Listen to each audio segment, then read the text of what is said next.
Alright, well now that we've finished the Final Fantasy 2 review, I can now sit down and watch one of my favourite shows, The Crystal Maze. Oh no, please, not again, Chocobo. Just sat down with my cup of coffee, come on dude. Fire out. Alright, hold on to your feathers, I'm coming. Oh, this better be good. Hello? Chocobo? Oh, what's this? Well it seems like Chocobo has left us a little letter here, so we better check it out. Well, let's see what this note has here.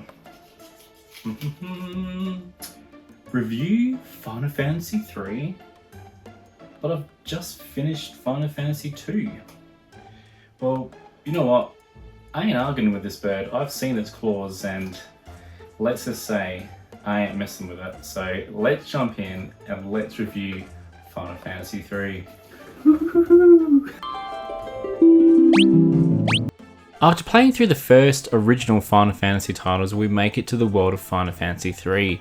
The game begins with 4 unnamed heroes who, like in Final Fantasy 1, contain the power of light, a power needed to rid the evil monsters of the world. To my delight, Final Fantasy 3 grants the random name selection for our unnamed heroes. I went with Andy, Ruckus, Frankie, and Ray. Final Fantasy 3 brings a real focus around what they call the job system. In the beginning of the game, we are all Onion Knights, and don't they just look adorable? Probably not what our heroes were really going for. The amount of jobs and classes is pretty impressive for a game that was released back in the 1990s. From warriors to monks to black mages, thieves, all the way to some of the series' first appearances of summoners, dark knights and dragoon. It really has it all. My main squad consisted of Andy the Dark Knight, Ruckus the Black Mage because he looks like Vivi from Final Fantasy 9, one of my favourite characters, Frankie the Summoner and Ray the White Mage to keep the team healthy and alive. It's early on to my delight I discovered the traditional levelling up system returns with Final Fantasy 3. In the real world, levelling up is a hard pill to swallow, but in Final Fantasy 3, it's all about you, the characters, getting stronger. As we defeat enemies and do goofy little dances at the end, our experience from battles help us level up and get stronger across various stats. One of my negative points of Final Fantasy 2 was how leveling up was just randomized. It made it quite challenging and not really in a fun way. Having Final Fantasy go back to that traditional leveling up system was just very refreshing for me. Now we couldn't talk about all things leveling up without talking about monsters and bosses within the game. Our very first battle goes against some of the gold goblins, backed with some heavy toned familiar music. Just epic.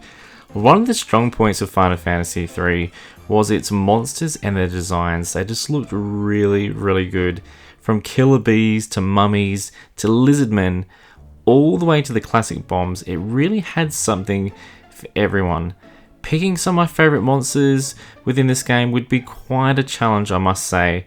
But a few cool standouts for me were the Iron Claws. They just looked like something out of the Predator movie from the 80s. And the Chimbra Mage. I just loved the look of these with a lion head, goat body, and dragon serpent tail, which followed closely, interesting enough, to the Greek mythology.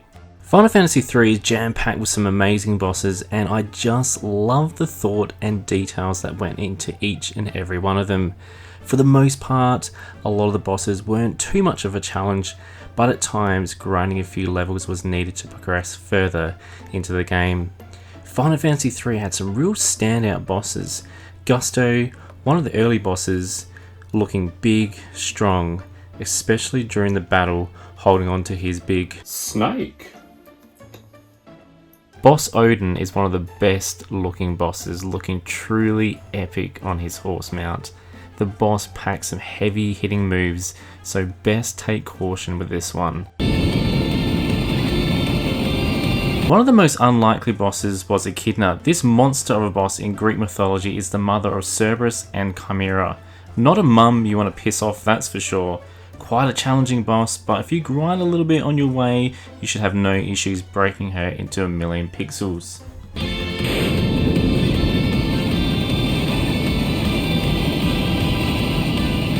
Boss Bahamut is easily one of my favourite bosses. Bahamut is one of the game's additional bosses for that matter. It's big, it's bony, and it's one of the most challenging bosses within the game. I highly recommend you get yourself to level 40 if you're going to take on this big, bony boy. The Titan boss lives up to his name with his height towering over our little heroes. I love the Titan for two reasons. One, it provides a fun battle, but two, the fact beating it unlocks the summoner job role.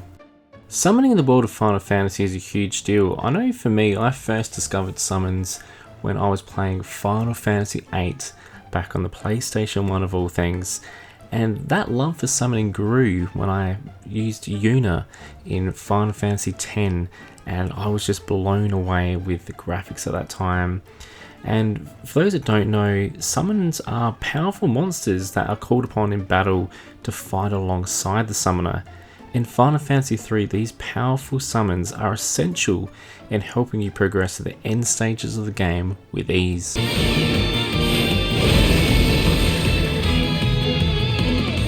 Now if you're asking, Russ, what is your favourite summon within Final Fantasy III? I wouldn't be able to tell you. Honestly, they are all cool in their own way, and we're gonna go check them out right now. First up we have Chocobo. Yes, that's right, our cute yellow feathered friend makes a return. With a powerful Chocobo kick, it's one bird you don't want to get angry. Shiva, the blue beauty, provides some power with its signature move, Diamond Dust, a classic summon that we'll talk more about, I'm sure, with future Final Fantasy reviews.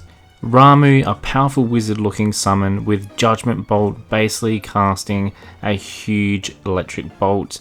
Ifrit is one of my favourite summons. I know I wasn't going to have a favourite, but he is definitely one of the best looking ones. Attacking with Heatra, I mean, check out how cool is this. Titan provides some great support with one of its main moves, Earth and Fury, dealing earth elemental damage to all enemies. Boss Odin has some powerful attacks, Xantetskin being one of them with a chance of ability of instantly killing enemies. Leviathan has a powerful water move, the Tidal Wave, to wash away our enemies. Then last not but least, Bahamut with what is probably the second coolest looking move, Mega Flare. This thing does some serious damage. Story-wise, Final Fantasy III had a big impact on me and it was quite moving at times. In the beginning, our four heroes stumble across the crystals, giving us unnatural ability to become the four Warriors of Light. Travelling through town to town, we discover the world is in quite some danger. Newsflash, this seems to be a common thing with Final Fantasy games. By talking and gaining support from NPCs on our journey, Final Fantasy III becomes one of the most engaging storylines we've played so far. Ultimately, our goal is to save the world from being destroyed. It's nothing new, it's simple, but you know what? It works. Music continues to be the strength of Final Fantasy III. Like in previous titles, it doesn't disappoint. The music ranged from jazzy and new age, to slow and somber pieces, to more upbeat rhymes. I really did enjoy the internal wind track from the world map.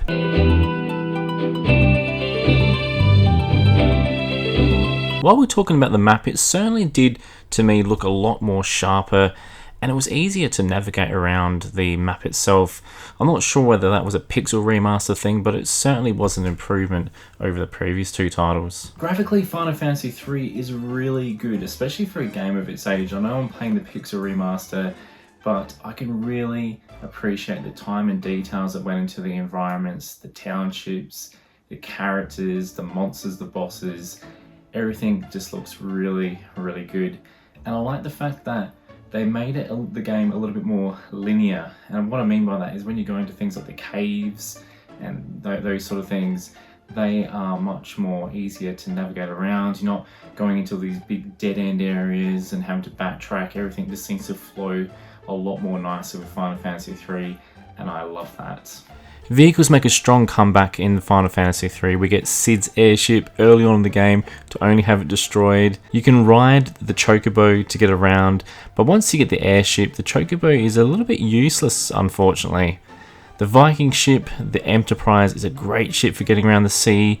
The vehicle was upgraded later on in the game to the second airship. We get an aircraft called the Nautilus that can travel at great speeds. Later on we can use this ship to transform into a submarine where we can discover secret caverns with the ship, kind of like a big transformer in a way. And then lastly, but certainly not least, we have one of the greatest vehicles I have used in an RPG.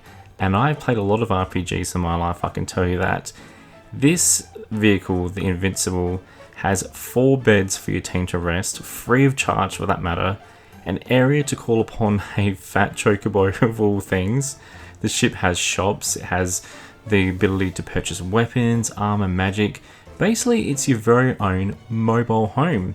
Townships are really no longer needed now, just hop on and off when you need. Just fantastic, love this. One thing I wanted to share with you all was my excitement of seeing the Moogle in the game. For those who don't know, these cute little characters are one of Final Fantasy's mascots, sitting right next to the likes of chocobos and cactus. Final Fantasy 3 was actually the Moogle's first appearance in the world of Final Fantasy, and it's been continuing to be in Final Fantasy games in some form, except for Final Fantasy 4. I just found this very interesting and I thought that I would share it with you guys. Time-wise of Final Fantasy 3, you're probably looking at around about 20 hours to complete. It's a nice, short and sweet sort of RPG, and these are some of the ones that I really enjoy, so you can jump on to the next game, especially if you've got a big backlog like I do. Now, saying that, if you want to make it quicker for yourself, you can, with the Pixel Remaster version, add things like extra experience and extra gil, which make it a little bit more fun and quicker to get through that I found. I personally added that onto mine because I wanted to get through it quickly and not have to grind so much, so there's that option there. At the end of the game we reach the final boss, the Cloud of Darkness. You encounter this boss twice in the game, but at this stage it's on like Donkey Kong. The Cloud of Darkness is no joke, it packs some powerful attacks and has some really impressive stats to match it. One being its health, 120,000 in overall health. It took a fair bit of grinding to defeat the Cloud of Darkness, but once you defeat it, it is oh so satisfying.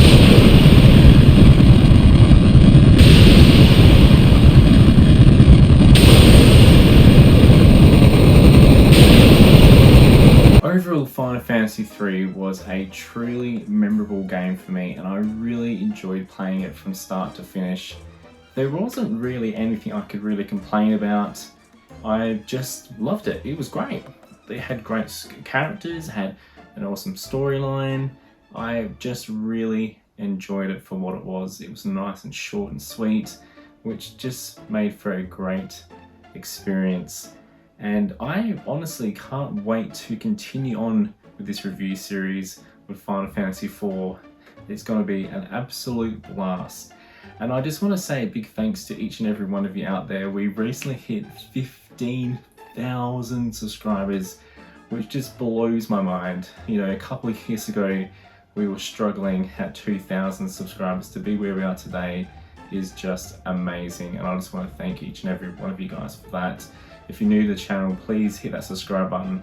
My next goal is to hit 20,000. Hopefully we can do that before Christmas time. That would be amazing, but we'll see how we go there.